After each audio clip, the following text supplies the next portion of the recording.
Ginanap ang isang natatanging mass wedding ceremony sa pangunguna ng Regional Director ng Police Regional Office 6 na si Police Brigadier General Jack L. Wonky na ginanap sa mismong Pro 6 Chapel, Camp General Martin Teofilo B. Delgado, Fort San Pedro, Iloilo City, nito lamang Biyernes alas 3 ng hapon, ika-19 ng Hulyo taong kasalukuyan.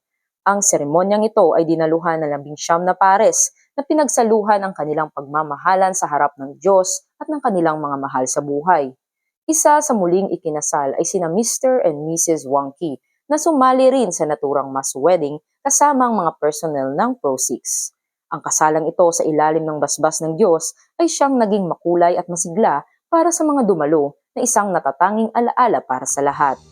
Nagtapos ang pagdiriwang sa pagpapalipad ng mga kalapati na sumisimbolo ng pag-ibig at kasaganahan na naging tanda ng pag-asa at masayang pagsasama para sa mga ikinasal. Ang mass wedding na ito sa Pro 6 ay tunay na naging isang di malilimutang araw, puno ng pagmamahalan at pag-asa para sa magandang bukas ng bawat mag-asawa.